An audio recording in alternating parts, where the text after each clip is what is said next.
ခုတင်ပြမယ့်သင်ခန်းစာကတော့ကျွန်တော်ဒီမှာထိုင်းစကားပြော22ပေါ့နော်ထိုင်းစကားပြောအပိုင်း22ထိုင်းစကားပြောအပိုင်း1ကနေတင်လာတာရှိပါနော်မကြည့်ရသေးရင်တော့ကြည့်လိုက်ပါ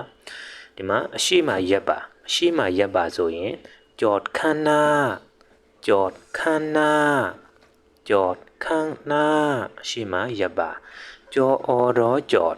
ခေါ်အားငေါ်ခံမိုက်ထိုခန်းဟောနောအားနာမိုက်ထိုနာကြော်ခန်းနာအရှိမရက်ပါထိုင်းဘာသာစကားကခက်လာထိုင်းဘာသာစကားကခက်လာဆိုရင်ภาษาไทยยากไหมภาษาไทยยากไหมภาษาไทยยากไหมพออาภาซออาสาทออายอไทย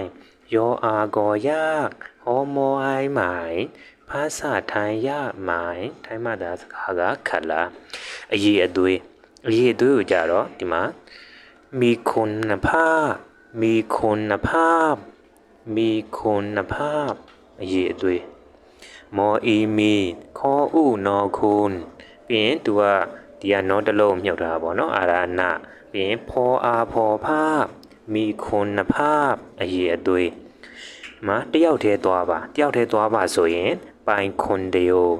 ပိုင်ခွန်တယောပိုင်ခွန်တယောတယောက်တည်းသွားပါဟောအိုင်ပိုင်ခေါ်နော်ခွန်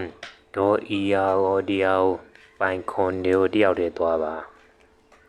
နော်တန်ထွက်တဲ့နေရာမှာဒီမှာဂွင်းစားဂွင်းမိတ်တွေကအသက်တန်လေးတွေကိုလိုက်ထွက်ပေးပါနော်ဒီကကသက်ဆိုရင်လည်းကသက်ပါသက်ဆိုရင်လည်းပါဇက်ပိတ်ပြီးတော့နှာသက်ဆိုရင်လည်းရှာလေးထောက်ပြီးနှာသက်နဲ့ဆုံပေးရမယ်